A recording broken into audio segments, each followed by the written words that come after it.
नमस्कार, आप देख रहे हैं एनपी न्यूज और मैं हूं आपके साथ योगेश पांडे। स्वागत है आपका उत्तराखंड के महासंग्राम में।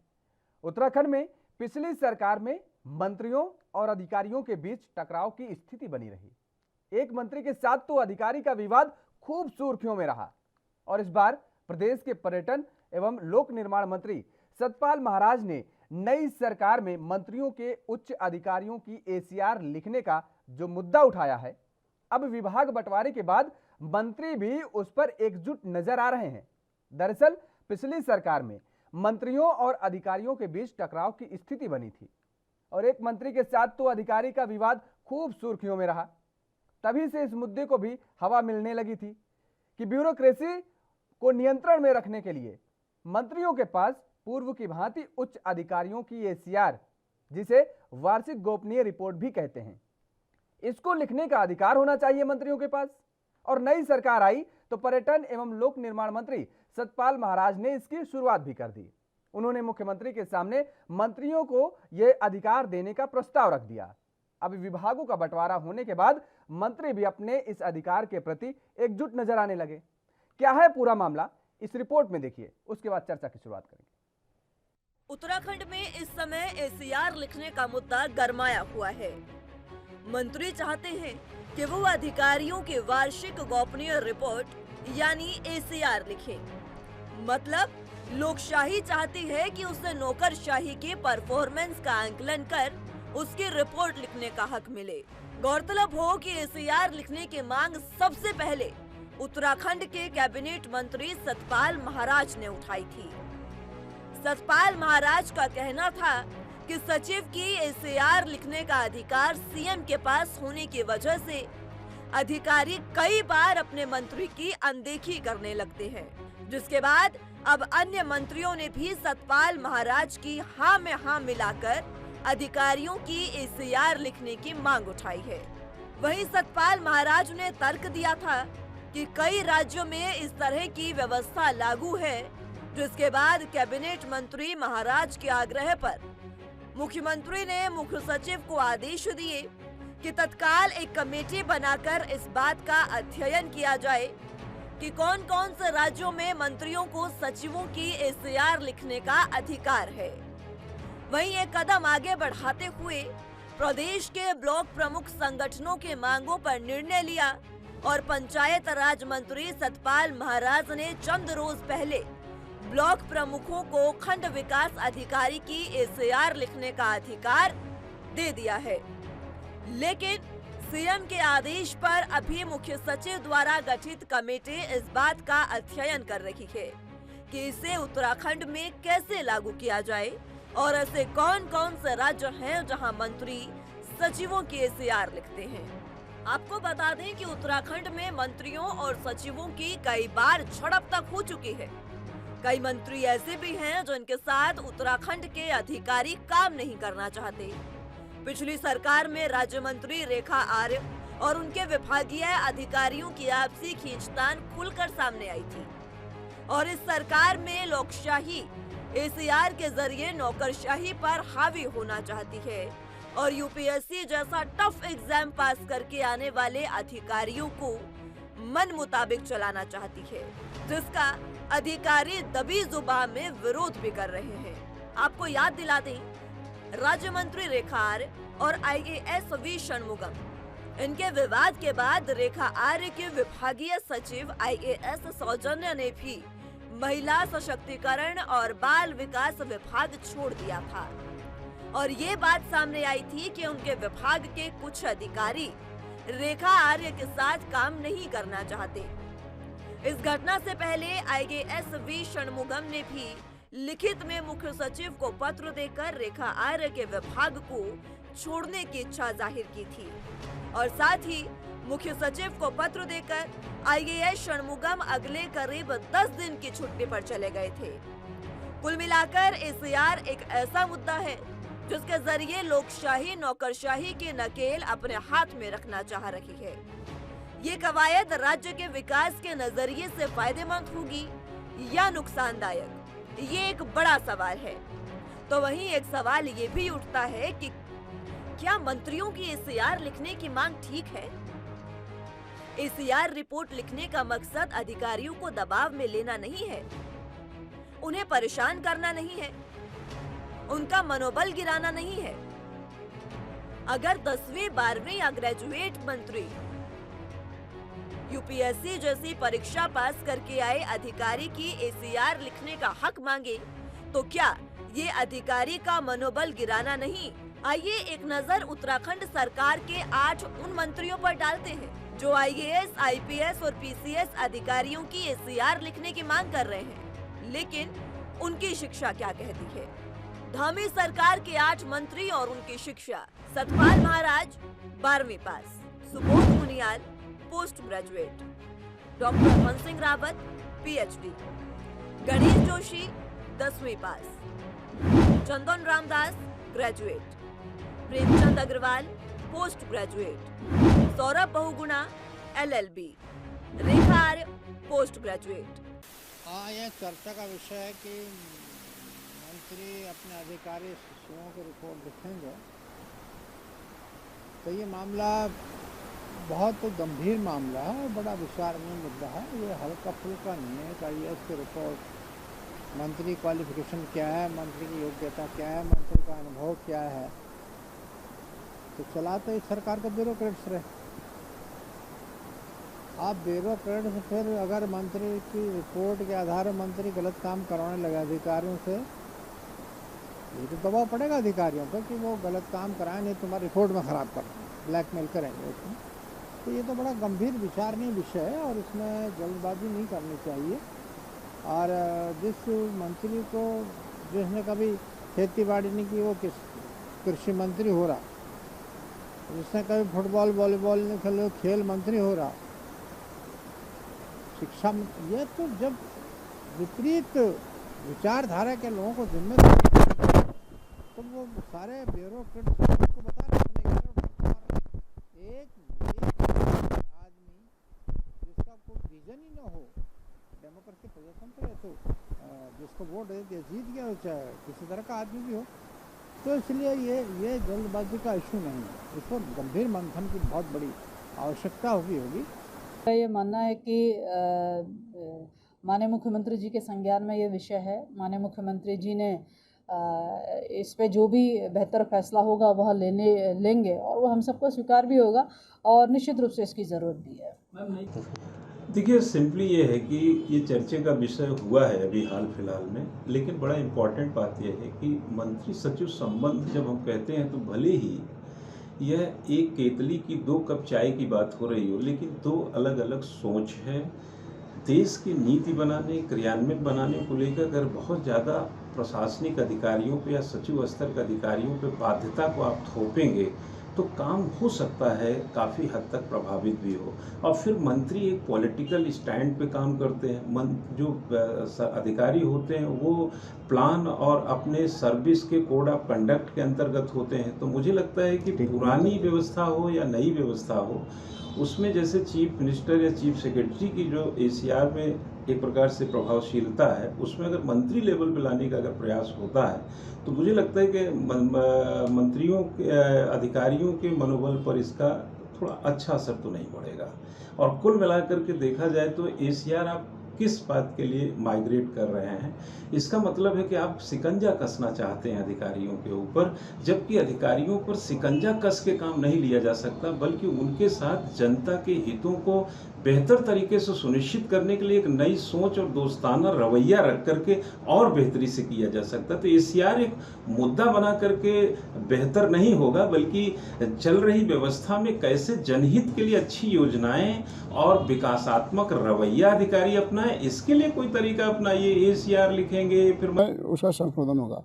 प्रश्न ये भी उठता है, जब जो सिविल सर्विसेज हैं, सिविल सर्वेंट्स हैं, वे भी और जो ये चुन के आते हैं, ये दोनों एक ही कैटेगरी में आते हैं। दोनों को पब्लिक सर्वेंट की कैटेगरी में आते हैं। लोक सेवक हैं, लोग दोनों जन सेवक हैं, उनको भी जन सेवक कहते हैं, इनको भी जन सेवक कहते हैं।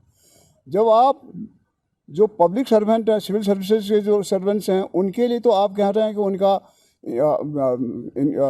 एनुअल रिपोर्ट हम लिखेंगे, तो क्या ऐसी प्रक्रिया आप जो चुने हुए जो पब्लिक सर्वेंट है उनके बारे में भी लागू करेंगे? क्योंकि संविधान ये भी कहता है कानून के समक्ष सब बराबर हैं। सब कानून के समक्ष पब्लिक सर्वेंट भी उतने ही जिम्मेवार हैं जितने कि ये चुन के आए हुए लोक सेवक हैं, ये भी उतने जिम्मेवार हैं। तो दोनों के लिए एक समान व्यवस्था होनी चाहिए। तो अगर आप ये कहते हैं तो बीडीओ की भी इंक्वायरी अगर आप प्रमुख से लिखा दें तो प्रमुख की जो वह है ACR लिखा जाना चाहिए। वो लिखा जाने तो वो कौन लिखेगा? उसको जिलाधिकारी लिखेगा कि कमिश्नर लिखेगा? ये प्रावधान भी आपको कराना। तो मुद्दे पर चर्चा करेंगे, लेकिन उससे पहले रुकते हैं एक छोटे से ब्रेक के लिए। ब्रेक के बाद फौरन हाजिर होते हैं।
तो ब्रेक के बाद एक बार फिर आप सभी का स्वागत है। और उत्तराखंड में जिस तरीके से लोकशाही और अफसरशाही की जंग छिड़ी है, आज इसी मुद्दे पर हम चर्चा करेंगे। हमारे साथ इस चर्चा में कुछ मेहमान जुड़े हुए हैं, आपका परिचय करा देते हैं। शिव प्रसाद सेमवाल जी जुड़े हुए हैं हमारे साथ वरिष्ठ पत्रकार के तौर पर। शिव प्रसाद जी, आपका बहुत बहुत स्वागत है। और इसके साथ ही हमारे साथ जुड़े हुए हैं चंद्र सिंह जी, रिटायर्ड IAS अधिकारी हैं, आपका भी बहुत बहुत स्वागत है। शिव प्रसाद जी, उत्तराखंड में जो स्थिति बनी हुई है, लोकशाही और अफसरशाही के बीच ये जो जंग छिड़ी हुई है, ये उत्तराखंड की जनता के लिए कितना हितकारी और कितना नुकसानदेह साबित होगा? क्योंकि लोकतंत्र में विधायिका और कार्यपालिका, ये दोनों प्रमुख अंग बहुत महत्वपूर्ण भूमिका निभाते हैं किसी भी प्रदेश या देश के विकास को लेकर। विधायिका जो है नीतियों का निर्माण करती हैं, लोगों के विकास के लिए कौन से कदम उठाए जाएं वो कदम उठाती है और कार्यपालिका उन उठाए गए कदमों को आगे बढ़ाने का काम करती है, जनता तक उनका लाभ पहुंचाने का काम करती है। हमारी लोकतांत्रिक व्यवस्था में जब ये दोनों अंग एक साथ मिलकर के बैठते हैं तभी तो विकास संभव हो पाता है, और यही तो खूबसूरती देखने को हमारे लोकतंत्र में मिलती है। लेकिन उत्तराखंड की जो स्थिति और परिस्थिति इस दरमियान बनी हुई है, विधायिका और कार्यपालिका ये दोनों अलग अलग दिशा में भाग रहे हैं। कितना प्रदेश के लिए नुकसानदेह है और कितना ये लाभप्रद साबित होगा, सबसे पहले तो आपसे ये जानना चाहेंगे हम।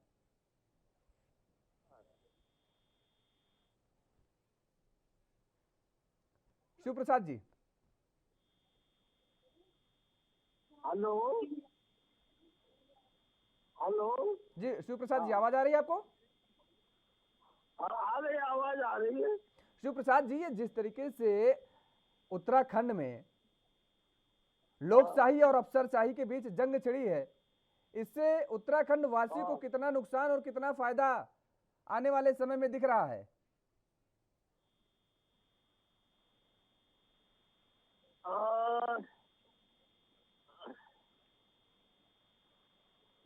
ये अब तक 70 सालों में जो व्यवस्था चली आ रही थी भाई, ये तो सब जानते हैं कि शिव प्रसाद जी, आपको आवाज आ रही है? शिव प्रसाद जी, हेलो, हाँ आपको आवाज आ रही है? सवाल आपसे है। आ रही है, आ रही है। जी बोलिए। आवाज आ रही है। जी बोलिए। हाँ जी बोलिए। चलिए, आपकी आवाज ठीक करवा रहे हैं। गिरीश ध्यानी जी, आपके पास आएंगे। हाँ, ये जो चल रहा है उत्तराखंड में, ये क्या है भाई? इससे वही सवाल आपसे भी जानना चाहेंगे कि वास्तव में क्या ये जो लोकशाही अफसरशाही पर हावी होना चाहते हैं क्या? क्योंकि अब ये आरोप लग रहे हैं दबी जुबान से अधिकारियों की तरफ, ये कहा जा रहा है कि दरअसल दबाव में, प्रेशर में लेने का काम किया जा रहा है नेताओं की तरफ से, मंत्रियों की तरफ से। ये जो कहा जा रहा है कि अब वो एसीआर रिपोर्ट वो खुद लिखेंगे। बिल्कुल सही, बिल्कुल आपने सही फरमाया। ये देखिए, जो विधायिका है, विधायिका में जो विधायक चुन करके आते हैं उनकी शिक्षा का कोई मापदंड नहीं है। वो अनपढ़ भी हो सकता है, हाई स्कूल पास भी हो सकते हैं, 8th पास भी हो सकते हैं, और वो मंत्री भी बन सकते हैं, आपके मिनिस्टर्स भी बन सकते हैं। बिल्कुल। जबकि कार्यपालिका में ये है कि जो अधिकारी आपका अधिकारी बनेगा, उसके चयन की एक प्रक्रिया होती है। वो हाईली क्वालिफाइड लोग होते हैं, कॉम्पिटिशन्स की तैयारी करके उन कॉम्पिटिशन्स को क्वालिफाई करने के बाद तब अधिकारी बनते हैं। तो जहां तक शैक्षिक स्तर की बात है, तो दोनों में जमीन आसमान का अंतर हो जाता है। तो ऐसे आदमी जो कि पढ़ा लिखा नहीं है, या 8वीं पास है या 10वीं पास है, वो हाईली क्वालिफाइड अधिकारी, आईएएस, पीसीएस, पीपीएस अधिकारियों के या आईपीएस अधिकारियों के कार्य का असेसमेंट किस तरह से करेगा? ये बड़ा प्रश्न चिन्ह है।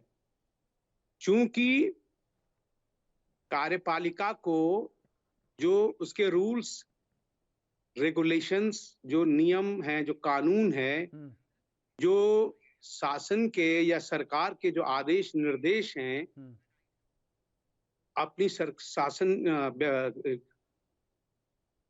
आम जन में जो व्यवस्था बनाने के लिए जो निर्देश निर्गत किए जाते हैं, उनको इम्प्लीकेट करता है कार्यपालिका। उसको उसके लिए जिम्मेदार है वो। लेकिन यदि पॉलिटिकल लोग अपनी पॉलिटिकल गेन के लिए, राजनीतिक स्वार्थ के लिए यदि अधिकारी को सीधे आदेश देने लगे कि तुम ये काम करो या मेरे अनुसार काम करो, तो ये वो नहीं कर पाएगा, क्योंकि वो नियम और रूल्स रेगुलेशन से बंधा हुआ है। लेकिन यदि मंत्री जी बन गए और मंत्री जी ने ये आदेश कहीं दे दिया तो निश्चित आप जानिए कि उस अधिकारी का एसीआर खराब होना है।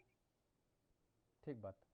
और इससे एक दूसरी चीज ये होगी कि अधिकारियों की एक मनोवृत्ति और पनपेगी कि इनके आगे पीछे घूमने की व्यवस्था अब अपनी बना लेगा। नहीं, वो तो अभी भी बनी हुई है गिरीश जी। अभी आप देखिए, किसी भी मंत्री का किसी जिले में दौरा देख लीजिए आप, किसी भी मंत्री का मैं बता रहा हूं, और जो रौले वाला थोड़ा सा मंत्री, इसमें भी टाइप होते हैं, आप तो ये बखूबी जानते होंगे। इसमें भी मंत्रियों के भी टाइप होते हैं, कुछ साधारण होते हैं, कुछ ज्यादा सीधे होते हैं, और कुछ जो है बाहुबली प्रवृत्ति के लोग होते हैं। उनके आगे पीछे उन नेताओं के आगे पीछे इन अधिकारियों का जो दंडवत जो प्रणाली होती है, सलामी मारने की जो प्रक्रिया होती है, वो ज्यादा रहती है। एक जिले में अगर प्रोग्राम हो तो उस जिले के सारे थाने के थाना अध्यक्ष उस नेता उस मंत्री के इर्द गिर्द घूमने लगेंगे, और हो सकता है बगल वाले जिले का भी कोई अधिकारी आ जाए। विभाग मंत्री का मान लीजिए ऊसर सुधार भूमि का कोई मंत्री पहुंच रहा है, अब सोचिए, लेकिन वहां पर पहुंच कौन रहा है? शिक्षा विभाग का अधिकारी पहुंच रहा है सलामी ठोकने। अरे भाई, क्या जरूरत है? आपके विभाग की तो बैठक हो नहीं रही है, बैठक में आप वहां पर क्यों पहुंच रहे हैं? वो तो अभी भी यही प्रक्रिया चल रही है। ऊसर सुधारी भूमि के जो अधिकारी होंगे उनके साथ बैठक चलेगी, आप वहां पर क्या करने जा रहे हैं? क्या ऐसा देखने को नहीं मिल रहा अभी? बिल्कुल बिल्कुल जी। दूसरा ये है कि विधायिका में आपने सुना भी होगा कि कई विधायकों ने तो शपथ भी ढंग से नहीं पढ़ पाए, शपथ भी ढंग से नहीं ग्रहण कर पाए। उनको कई बार रिपीट करना पड़ा, अल्टीमेटली एक एक शब्द बोल करके उनको शपथ ग्रहण करानी पड़ी। आप समझिए कि उसका मेंटल लेवल क्या होगा, उसका शैक्षिक लेवल तो इतना कम है, लेकिन उसका पॉलिटिकल लेवल बहुत ऊंचा हो सकता है। वो उस पॉलिटिकल बात से, उस पॉलिटिकल अचीवमेंट के लिए अपने उसी स्तर से अधिकारी को आदेश निर्देश देगा। यदि आपने उसके आदेश निर्देश का पालन नहीं किया तो आपका एसीआर खराब कर देगा। तो मैं नहीं समझता कि ये सही निर्णय होगा। आप इसके और इसमें विधायिका और कार्यपालिका में टकराव भी होगा, और दूसरा इसमें कार्यपालिका की कार्य प्रणाली में, कार्य व्यवस्था में, कार्य क्षमता में भी अंतर पड़ेगा। ठीक बात। तो मैं व्यक्तिगत मेरा ये मानना है कि ये नहीं होना चाहिए, ये नहीं होना चाहिए। चंद्र सिंह जी, आपकी क्या राय है इस पूरे मामले को लेकर के?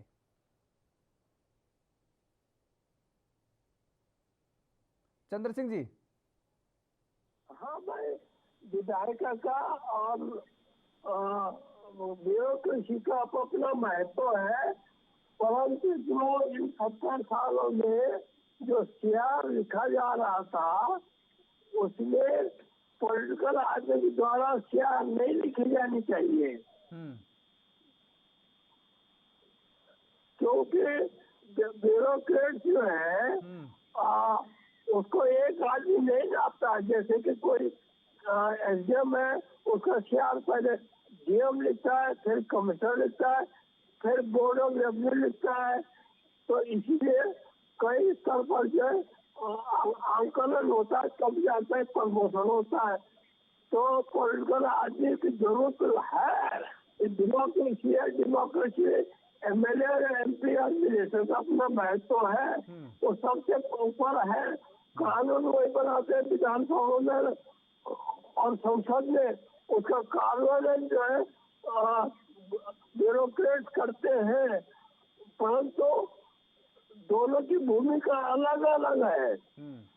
इसलिए सीआर की जो प्रथा है वो न तो अंग्रेजों के जमाने में थी, और जो इन 70 सालों में जहाँ तक याद आता है मेरे को, मैंने 35 साल आईएएस में नौकरी की, मेरी सीआर किसी पॉलिटिकल आदमी ने नहीं लिखी है। ठीक बात। आप समझ रहे हैं मेरी बात को? आप भी इसके समर्थन में नहीं है। आप कार्य प्रणाली पर ये कह रहे हैं कि कहीं ना कहीं सवाल खड़े होने लगेंगे। और हमारे साथ हीरा सिंह बिष्ट भी जुड़ चुके हैं, पूर्व कैबिनेट मंत्री हैं। हीरा सिंह जी, आपका भी बहुत बहुत स्वागत है। आपसे सवाल लेंगे, लेकिन रुकते हैं यहाँ पर एक छोटे से ब्रेक के लिए। ब्रेक के बाद फौरन हाजिर होते हैं।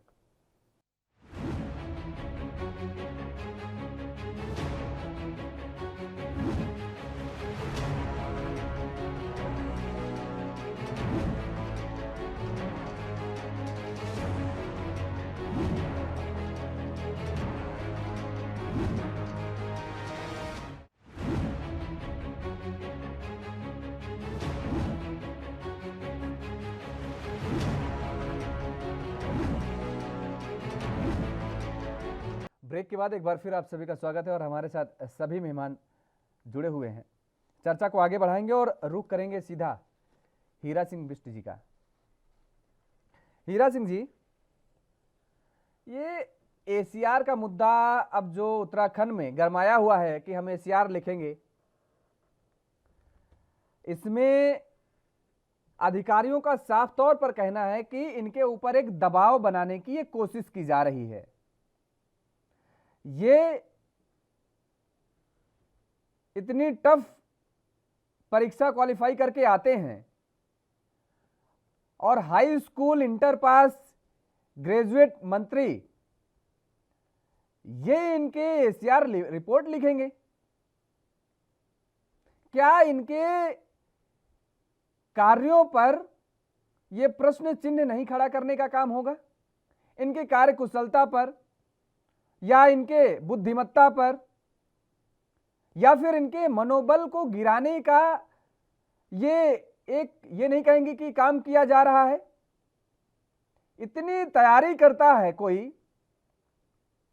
और उसके बाद वो इस कुर्सी तक पहुंचता है, आईएएस की कुर्सी तक। अभी गिरीश जी ने कहा कि मंत्री बनने के लिए तो कोई परीक्षा नहीं, कोई ये निर्धारित नहीं है कि हमको इतनी पढ़ाई करनी है। और ये कहा जा रहा है कि नहीं, इनकी अगर मुझे लगता है कि अगर इन मंत्रियों को एसीआर रिपोर्ट लिखने के लिए दे दिया जाए तो बहुतायत में ऐसे निकल जाएंगे जो एसीआर रिपोर्ट भर नहीं पाएंगे, फिल नहीं कर पाएंगे। मैं दावे के साथ कहता हूं, अगर उनको कह दिया जाए कि वो अपनी कलम से भी उनको फिल करना है, वो एसीआर रिपोर्ट को फिल नहीं कर सकते हैं। मैंने देखी है उसकी प्रति, और कह रहे हैं हम एसीआर रिपोर्ट भरेंगे। मतलब केवल उस पर साइन करने के लिए भरेंगे क्या?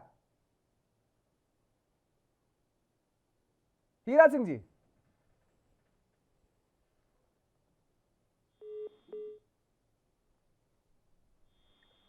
हीरा सिंह जी, आवाज आ रही है आपको? नहीं मिल रही। चलिए, शिव प्रसाद जी, आपको आवाज मिल पा रही है? जी हाँ। शिव प्रसाद जी, ये जो अब देखिए ये तकरार चल रही है भाई, ये मंत्रियों की तरफ से जो कहा जा रहा है कि अब हम एसीआर रिपोर्ट लिखेंगे, अधिकारी कह रहे हैं ये तो बिल्कुल गलत है। आप इसको किस नजरिए से देखते हैं कि वास्तव में क्या ब्यूरोक्रेट्स पर जो है ये दबाव बनाने की कोशिश की जा रही है क्या, कि जो मंत्री कहेंगे वैसा ही अधिकारियों को करना पड़ेगा, चाहे गलत काम हो तो भी उसमें संलिप्त उन लोगों को होना पड़ेगा? क्योंकि ये लोग अधिकारी कह रहे हैं कि भाई ऐसे में तो हम पर दबाव बन जाएगा, जो वो कहेंगे वो हमको करना पड़ेगा, क्योंकि उनके अधीन हम काम करेंगे, नहीं तो हमारी एसीआर रिपोर्ट वो गड़बड़ लिख देंगे। इन सबको ये पूछा जाना चाहिए पहले कि ये जो देश के संविधान में विश्वास करते हैं या नहीं करते हैं। ये देश का संविधान है कि अनपढ़ भी मंत्री हो सकता है, तो हो सकता है। जिस दिन देश का संविधान ये बोल देगा कि आईएएस से भी कठिन परीक्षा क्वालिफाई करनी होगी, वो मंत्री बनेगा तो वो बनेगा। मेन बात है इंटेंशन की। अगर बाप अनपढ़ हो तो इसका मतलब ये नहीं है कि बेटा सवाल उठा देगा कि बाप अनपढ़ है, ये परिवार नहीं चला सकता। देश के संविधान ने ये व्यवस्था दी है कि जो मिनिस्टर है वो सर्वोच्च है, और संविधान में ये व्यवस्था है कि मंत्री, विभागीय मंत्री एसीआर लिख सकते हैं। तो आप कानून में बदलाव करो ना। और ये बोलने का हक किसने दे दिया कि मंत्री अनपढ़ है और सचिव ज्यादा क्वालिफाई है तो मतलब वो गलत है? कितने सारे ऐसे वेल क्वालिफाइड मुख्यमंत्री हैं जिन्होंने हजारों करोड़ रुपए के घोटाले किए हैं, और कितने सारे ऐसे चीफ सेक्रेटरी हैं जो जेल में हैं। सवाल ये नहीं है कि पढ़ने और लिखने से कोई योग्यता का निर्धारण नहीं हो जाता, मेन चीज है कि उसके पीछे इंटेंशन क्या है। तो इंटेंशन देखा जाना चाहिए। और जब संविधान में ये व्यवस्था है कि मंत्री सर्वोच्च है, तो ये ब्यूरोक्रेट कौन हो गए हैं चैलेंज करने वाले? ये कब से चैलेंज करने लगे? एक कहावत है कि हम उन कुल किताबों को काबिले जब्ती समझते हैं जिनको पढ़ के लोग अपने बाप को खपली समझते हैं। ये ब्यूरोक्रेट को चाहिए कि अपनी औकात में रहें, अपनी हद में रहें। ये बेलगाम घोड़े हो गए हैं, और ये इसलिए हो गए हैं कि अभी उत्तराखंड में जैसे सरकार ने ब्यूरोक्रेट से पूछना शुरू कर दिया है कि 22 अप्रैल तक आप बताइए कि एसीआर पे आपका मंतव्य क्या है। क्या मजाक है भाई? तुम घोड़ों से पूछोगे कि बेटा बताओ कहाँ ले चले? ये कब से पूछने लगे आप? और जिस दिन से आप घोड़ों को ऐसा बेलगाम छोड़ दोगे, उस दिन घोड़े कहाँ चले जाएंगे, कहाँ नहीं चले जाएंगे? तुम हो क्यों? तुम्हें जनप्रतिनिधि, देखो सर्वोच्च है जनता, जनता से बड़ी कोई अदालत नहीं है। और जब जनता ने चुन करके भेजा है जिन प्रतिनिधियों को, उन प्रतिनिधियों को जो ब्यूरोक्रेट ये बोलता है कि ये योग्य नहीं है, ये मजाक हो रहा है। इंटेंशन देखा जाना चाहिए। और इंटेंशन अगर किसी का सही नहीं है, बाय एंड लार्ज अगर किसी व्यक्ति विशेष का इंटेंशन सही नहीं है, उसके लिए कोर्ट है, सुप्रीम कोर्ट है, संविधान है, कानून है, जेल जाएगा। लेकिन ये व्यवस्था जो बनाई गई है, जो संविधान है, भैया आपने एक्ट बनाया है, आपने संविधान बनाया, आप उसी पे सवाल खड़े कर रहे हो। नंबर एक बात। नंबर दूसरी बात, मैं एक बात बताना चाह रहा हूँ, ये पुराना गेम चला आ रहा है कि मुख्यमंत्री मंत्रियों को विकास वगैरह कोई नहीं देख रहा है कि एसीआर लिखने से क्या पानी आ जाएगा, एसीआर लिखने से बिजली ठीक हो जाएगी, एसीआर लिखने की जन सुविधाएं हो जाएंगी। सवाल इस पे देखना चाहिए कि विकास हो रहा है या नहीं हो रहा चाहिए। लेकिन मिनिस्टर क्या करता है? मंत्री चाहता है कि वो अफसरों पर नियंत्रण रखे, मुख्यमंत्री चाहता है कि वो मंत्रियों पर नियंत्रण रखे। तो जैसे सतपाल महाराज ने क्यों मांग उठाई, आपको पता होगा, पिछली सरकार में सतपाल महाराज को कमांड में रखने के लिए इनके अपने डिपार्टमेंट में ऐसे ब्यूरोक्रेट डाल दिए गए जो सतपाल महाराज की जिनसे बनती नहीं थी, जानबूझ करके सतपाल महाराज को चेक एंड बैलेंस करने के लिए। सतपाल महाराज के अपने पर्यटन के डिपार्टमेंट से फित्ता दूसरे विभागीय मंत्रियों से कटवा दिया गया। इतनी तौहीन कौन पसंद करेगा? कौन मंत्री पसंद करेगा? भाई पार्टी की भी कोई गाइडलाइन होती है, पार्टी का भी कोई फोरम होता है, लेकिन आप पार्टी के फोरम की और पार्टी के अनुशासन की दोहाई देकर के मंत्री को क्या ब्लैकआउट कर दोगे? उसकी राजनीतिक हत्या कर दोगे? यहाँ पर एक चीज समझनी पड़ेगी, यहाँ पर इस बात को समझना पड़ेगा कि कथनी और करनी में बड़ा फर्क होता है। विभाग का मंत्री भले ही वो सर्वोच्च पद पर बैठा होता है, विभाग उसके अधीन होता है, उसके मुट्ठियों में होता है, लेकिन चलाता सचिव ही है। उसकी जिम्मेदारी प्रमुख सचिव, सुन लीजिए, अरे सुन लीजिए, मैं कह रहा हूं, मैं दावे के साथ कह रहा हूं, जिस मंत्री को नया विभाग इस बार मिला हो उससे आप पूछ लीजिएगा विभाग के बारे में। अगर विभाग के बारे में वो पूरी जानकारी दे देना, मैंने अरे सुन लीजिए, मैंने 8-8, 9-9 बार के विधायकों से और 4-4 बार के कैबिनेट मंत्रियों से जीएसटी का सवाल, जीएसटी का फुल फॉर्म पूछ लिया, नहीं बता पाए भाई। पिछले बरस की बात है, जीएसटी का फुल फॉर्म नहीं बता पाए। 8 बार के विधायक है, कैबिनेट मिनिस्टर रहे हैं, आप क्या बात कर रहे हैं? ये तो जो अब्दुल को टाइट करने के लिए जो लोग वोट दे रहे हैं ना, केवल जो विकास के नाम पे वोट नहीं दे रहे हैं, जो मंदिर मस्जिद और धर्म के नाम पे वोट दे रहे हैं, ये तो उस लोकतंत्र का मजाक है ना। सवाल तो उस जनता से पूछा जाना चाहिए। नहीं तो नियंत्रण तो मुख्यमंत्री का है ना। अगर एसीआर लिखने का जो ये जंग जो छिड़ी हुई है, इन मंत्रियों को समझना चाहिए कि उस पर अपना आखिरी मंतव्य, नहीं, उस पर आखिरी मंतव्य तो मुख्यमंत्री अभी भी दे रहे हैं भाई। ऐसा तो है नहीं कि हमेशा दे सकते हैं तो उसमें इन मंत्रियों को कोई ये जो नया मामला लेकर के आ गए हैं सामने, इसको लाने की कोई जरूरत ही नहीं थी। अभी तो विकास पर फोकस करना चाहिए कि उत्तराखंड वासियों का विकास किस दिशा में, क्या हम करके आगे ले जा सकते हैं, उत्तराखंड को विकास के पथ पर अग्रसर कर सकते हैं। नहीं सर, जो व्यवस्था पहले से बनी हुई है 2008 से, नहीं 2008 से तो व्यवस्था खत्म हो गई ना। 2008 से तो नहीं चल रही व्यवस्था। ये अभी भी व्यवस्था है। नहीं सर, अभी भी व्यवस्था है। लेकिन कौन लिख के दे रहा है? कोई नहीं लिख के दे रहा है ना। अभी भी व्यवस्था है। ये व्यवस्था है कि अगर किसी सचिव के पास एक से ज्यादा मंत्रियों वाले विभाग हैं, एक से ज्यादा अगर वो कहीं संबद्ध है तो, और दूसरी बात 3 महीने तक, दूसरी बात कम से कम उसको 3 महीने तक उस अधिकारी के अधीन काम करना पड़ेगा, किया हो तो उस मंत्री के आए तब वो लिख सकता है। ये तो होता ही है सर। हाँ, तब वो लिख सकता है।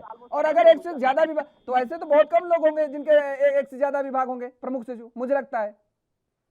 अब तो क्योंकि अब तो इसमें सख्ती कर दी गई है, सरकार तो अभी सख्ती कर दी है। कृषि विभाग में जितने लोग तो 1 से 60 लोगों को हटा दिया गया है तुरंत, उस पर जब मामला सामने आया। चीफ मिनिस्टर तो जब मर्जी जिसको ताश के पत्तों की तरह छेड़ देना। आएंगे हीरा सिंह जी एक बार फिर से हमारे साथ जुड़ चुके हैं। हीरा सिंह जी, आवाज मिल पा रही है आपको?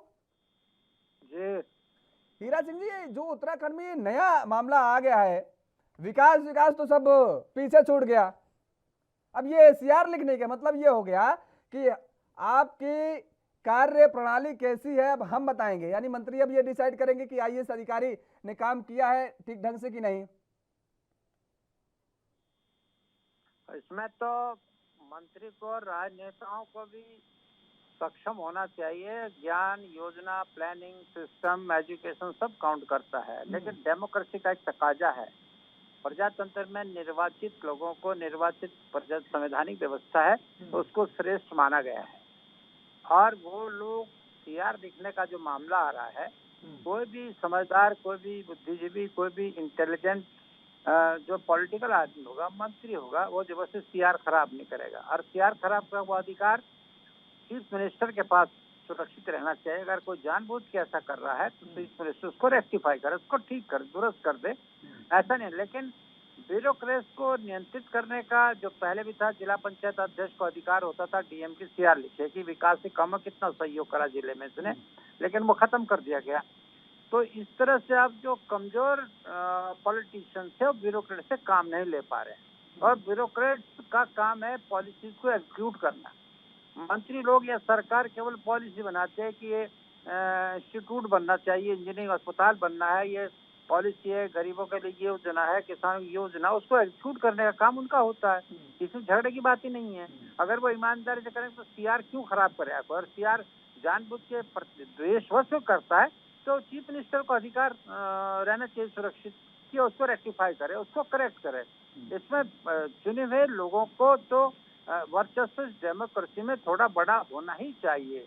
कुछ तो मंत्री आजकल एजुकेशन नहीं है, समझते नहीं, डिस्कस नहीं करते, उन्हें विभाग के बारे में जानकारी नहीं है, तो जो अधिकारी ने कर दिया वही कर दिया। वो कल फीता काटते हैं, फोटो खिंचवाते हैं, गिफ्ट देते हैं, बुक दे देते हैं, यही प्रचार हो रहा। बाकी धरातल पे तो काम होने का आजकल जो उत्तराखंड में हम देख रहे पूरे प्रदेश में कोई आगे नहीं बढ़ रहा। तो ये तो नीतिगत प्रश्न होते हैं, बैठ के सलाह करें अधिकारी और मंत्री, डिस्कस करें चर्चा पे और तब एक परिणाम निकालें। लेकिन उसके लिए मंत्री को भी अध्ययन करना पड़ेगा।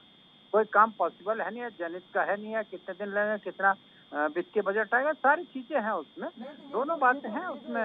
मुद्दा इन मंत्रियों ने उठा दिया है। भाई देखिए, अगर आपको काम करना ही है तो आप तो बैठ करके आराम से सामंजस्य के साथ एक दूसरे को परस्पर समझते हुए आराम से काम कर सकते हैं, प्रदेश का विकास कर सकते हैं। जब तक आपका तालमेल आपस में बैठेगा नहीं तब तक आप कैसे प्रदेश का विकास कर पाएंगे? और जो योजना को आप लाएंगे, जो मंत्रिमंडल में जो जिन नीतियों को लाया जाएगा, उनका इम्प्लीमेंटेशन कैसे ये अधिकारी करा पाएंगे? अगर सामंजस्यता आपस में नहीं रहेगी तो वो तो आप एसीआर लिखेंगे तब भी उनको नहीं करना होगा तो नहीं कर पाएंगे। आप लिखिए एसीआर। सामंजस्यता तो बहुत जरूरी है ना दोनों लोगों के बीच में। एसीआर लिखने से ही कोई सुधार ही नहीं हो जाएगा, उससे गड़बड़ियां भी होंगी, तनाव भी रहेगा, मत विभिन्नता भी होगी। लेकिन जो परंपरा चल रही थी, अगर उसकी मांग की है तो किसी वजह से की होगी। अधिकारी ने नेता की नहीं सुनी कि ये हम ये प्लान एग्जीक्यूट करना चाहते हैं, हमने ये घोषणा की, हमारा घोषणा पत्र एग्जीक्यूट नहीं हो रहा, उसका पालन ब्यूरोक्रेट नहीं कर रहा, टाल रहा, इसलिए वो एसीआर की बात आ रही है। यह है दिक्कत है उसमें। दोनों का थोड़ा सा अंतर तो रखना पड़े, समान नहीं कर सकते हम, ब्यूरोक्रेट्स और पॉलिटिशियन को समान नहीं कर सकते, थोड़ा अंतर रखना पड़ा। प्रजातंत्र में उनका महत्व है तो उस महत्व को रखना पड़ेगा। चाहे मैं नालायक हूँ, चाहे मेरी एजुकेशन नहीं, चाहे मैं सोचता नहीं समझता नहीं, लेकिन बड़ा हूँ, मंत्री हूँ, तो ये वो बात है। उसको तो महत्ता को डेमोक्रेसी में मेंटेन करना ही करना पड़ेगा। लेकिन उस सब के बाद कहीं विवाद होता है, कहीं देशवश कोई करता है, तो उसके लिए मुख्यमंत्री का अधिकार निहित रहना चाहिए कि अनावश्यक रूप से कोई ब्यूरोक्रेट को ऐसा न करे, बदले की भावना से काम करती है। ये बात आपकी ठीक है, लेकिन अभी शिव प्रसाद जी ने एक बात कही कि नेताओं को जनता चुन के जो है सदन पहुंचाती है, तो अधिकारियों का कोई हक नहीं है कि इन नेताओं पर, इन मंत्रियों पर सवाल उठा सके। हम ये कहते हैं कि वास्तव में अफसरशाही हावी नहीं होना चाहिए, ये भी मैं कहता हूं, हमेशा कहा हूं, लेकिन ये भी हम नहीं कह सकते हैं कि ये जो अधिकारी हैं, जो आईएएस अधिकारी हैं, इन भाई विधायक साहब आए तो कुर्सी छोड़ करके खड़े हों, सांसद आए तो कुर्सी छोड़ करके खड़े हों, मंत्री आए तो कुर्सी छोड़ करके खड़े हों, और सभी की सुननी भी है। छोड़ करके तो छोड़ दीजिए, वो सम्मान है, ठीक है, संविधान है, लोकतंत्र है, पद है, लेकिन उसके बाद इन सबकी सुननी भी है। और कहा गया है भाई, अगर विधायक जी की नहीं सुनेंगे तो वो नाराज हो जाएंगे, पार्टी में बगावत, तो पार्टी चाहेगी नहीं कि ऐसी कोई बगावत कोई भी पार्टी की सरकार हो, क्योंकि आप जानते हैं एक विधायक करके सरकार बनाते हैं, तो सबकी सुननी है। ये दबाव कहीं ना कहीं बढ़ेगा। और कहते हैं ना, कहावत है ना एक, कि जिस घर में ज्यादा सासें हो जाती है ना, वो तो चारों तरफ से उस घर की बहू जो है पिसने का काम करती है, पिस जाती है, दब जाती है, तो वो तो काम करना चाहती भी है तो नहीं कर पाती है। अभी भी वो चीज सब चल रही है। तो अगर ये एसीआर रिपोर्ट को लेकर के, अगर क्या ये आप बिल्कुल आश्वस्त हैं क्या वास्तव में कि अगर एसीआर रिपोर्ट मंत्री लिखने लगेंगे तो ये सब अधिकारी सुधर जाएंगे? अभी भी तो आपके पास है, आप ट्रांसफर कर सकते हैं, सस्पेंड कर सकते हैं, अभी भी तो ये आप ही के हाथ में है, सरकार के ही हाथ में तो है। ऐसा तो है नहीं कि आईएएस अधिकारी आपस में एक दूसरे का ट्रांसफर कर लेंगे, पोस्टिंग कर लेंगे। मंत्री का अपना कैरेक्टर, मंत्री का अपना काम, मंत्री की अपनी सोच, मंत्री का अपना विजन भी होता है।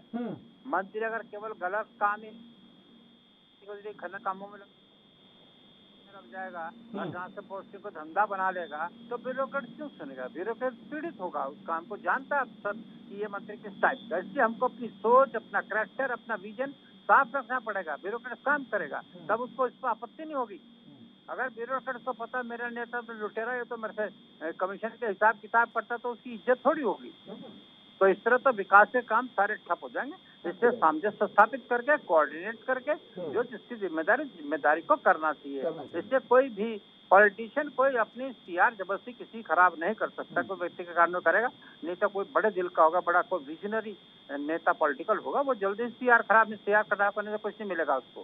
सीआर तो बाद में सीएम करेक्ट कर देगा, लेकिन अनावश्यक रूप से उसमें यही रहता है कि वो सम्मान करने की बात है पॉलिटिकल लोगों के और उनकी नीतियों को। मैंने यहाँ अस्पताल बनाना, मुझे इंस्टीट्यूट बनाना, उसको क्रियान्वित तो अफसर ने, आईएएस ने करना है, उन्होंने करना है। हमने वही बात कही, शुरुआती दौर में भी यही कहा कि दरअसल ये जो पूरा जो नीतिगत जो फैसले होते हैं, जो योजनाएं लाने का काम होता है, विधायिका के अंतर्गत होता है, ये लाते हैं, लेकिन इसका जो इम्प्लीमेंटेशन होता है, जमीनी स्तर पर उतारने का जो काम किया जाता है, वो इन अधिकारियों की तरफ से ही कहा जाता है। आएंगे, चर्चा को आगे बढ़ाएंगे, फिलहाल रुकते हैं एक छोटे से ब्रेक के लिए।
ब्रेक के बाद एक बार फिर आप सभी का स्वागत है और चर्चा को आगे बढ़ाएंगे। हमारे साथ सभी मेहमान लगातार बने हुए हैं और सीधा रुख करेंगे गिरीश जी का। गिरीश जी देखिए, जनतांत्रिक व्यवस्था में जो है जनप्रतिनिधियों की भी अपनी अहम भूमिका है। जन विकास कार्यों को करने की इनके ऊपर जिम्मेदारी होती है और जन जन तक पहुंचवाने की जिम्मेदारी होती है अधिकारियों से। तो ऐसे में अगर जन विकास को लेकर के भी कहीं ना कहीं अधिकारियों के अंदर ये देखा जाता है कि उसमें डाका डालने का काम करते हैं अधिकारी, तो ये नौकरशाही भी कहीं ना कहीं बेलगाम होते दिखते हैं, ऐसा नहीं है? तो इन पर भी तो अंकुश लगाने के लिए कोई ठोस कदम तो जरूरी है ना गिरीश जी?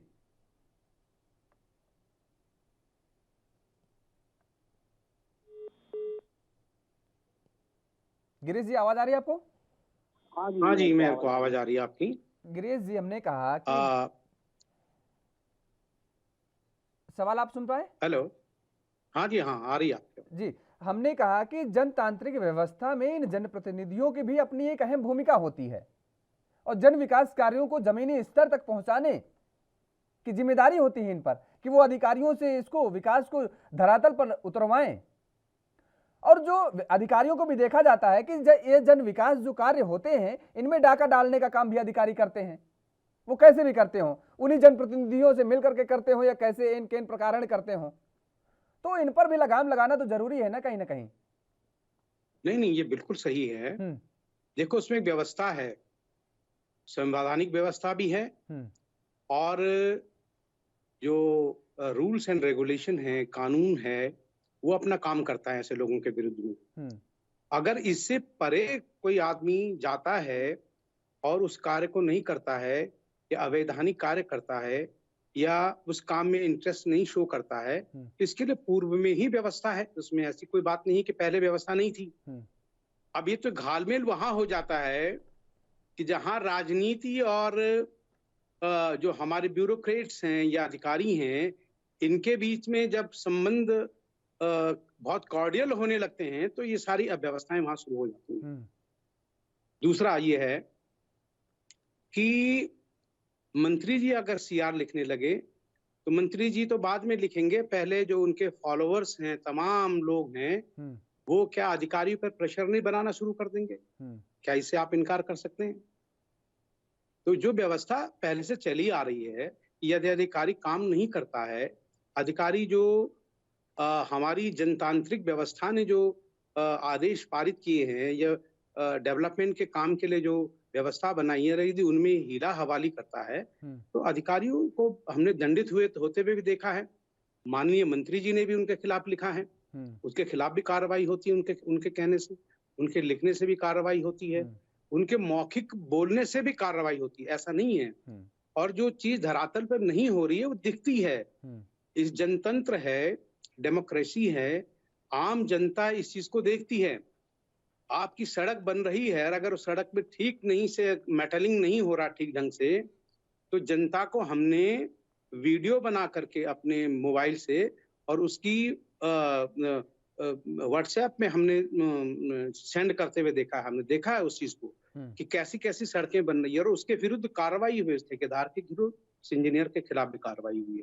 तो ये तो व्यवस्था बनी हुई है पहले से। यदि जनतंत्र जागरूक हो तो अब अधिकारी बच के कहां से जाएगा? नहीं, ये जो व्यवस्था, लेकिन यदि अधिकारी को आप इसी व्यवस्था का पॉलिटिकल लोगों के अंडर में दे देंगे सीधा सीधा काम, तो वो भी पॉलिटिकली तरीके से मोटिवेट होकर के काम करेगा, पॉलिटिकल लोगों के अधीन होकर के काम करेगा, उसी तरह से अपने को साधने का काम करेगा, क्योंकि उसको अपना सीआर लिखवाना है, एसीआर लिखवाना है। नहीं, तो इसी व्यवस्था को शिव प्रसाद जी कह रहे हैं ना कि ये व्यवस्था तो लगातार चली आ रही है, पहले से भी लिखते रहे हैं मंत्री, ऐसा तो है नहीं कि नया है कोई।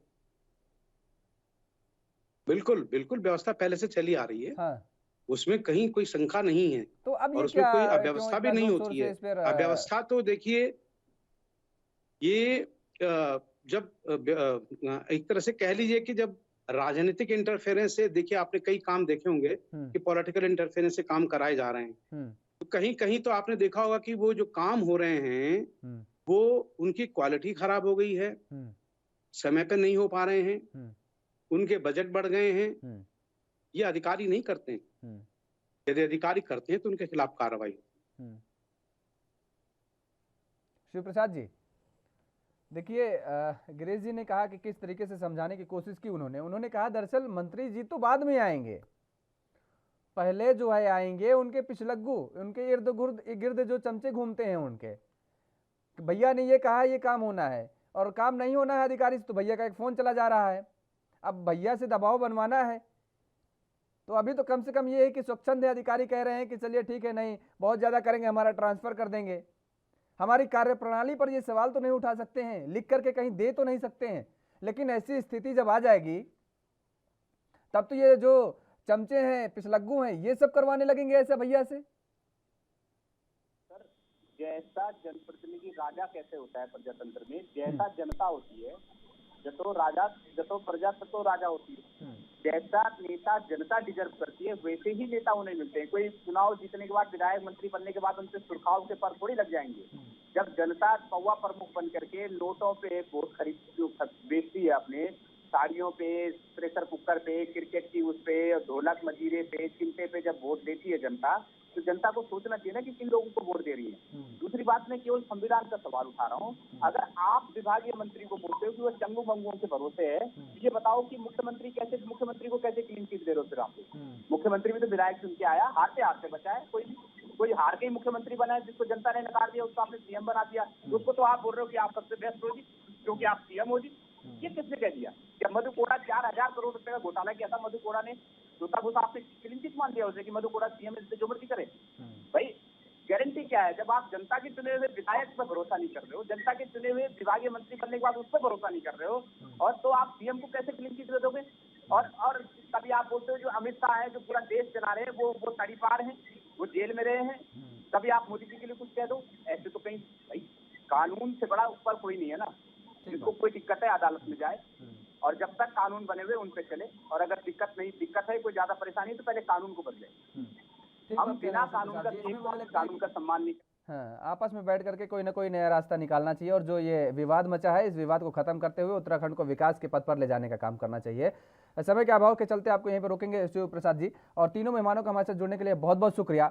तो जिस तरीके से अब उत्तराखंड में ये विवाद लगातार एसीआर रिपोर्ट लिखने को लेकर के घमासान मचा हुआ है उत्तराखंड में, मुझे लगता है कि अधिकारियों के साथ ही मंत्रियों को भी बैठ करके कहीं ना कहीं इसका कोई रास्ता निकालना चाहिए, क्योंकि इस विवाद से कहीं ना कहीं उत्तराखंड के विकास प्रभावित होगा और ऐसे में उत्तराखंड वासियों को नुकसान झेलना पड़ सकता है। इसके साथ ही साथ जिन जन आकांक्षाओं के साथ भारतीय जनता पार्टी की सरकार उत्तराखंड में जनता ने बनवाया था उसको लेकर के कहीं ना कहीं सवाल खड़े होने लगेंगे। इस चर्चा में फिलहाल मेरे साथ इतना ही। देश और दुनिया की तमाम खबरों के लिए आप बने रहिए एएनबी न्यूज के साथ। नमस्कार।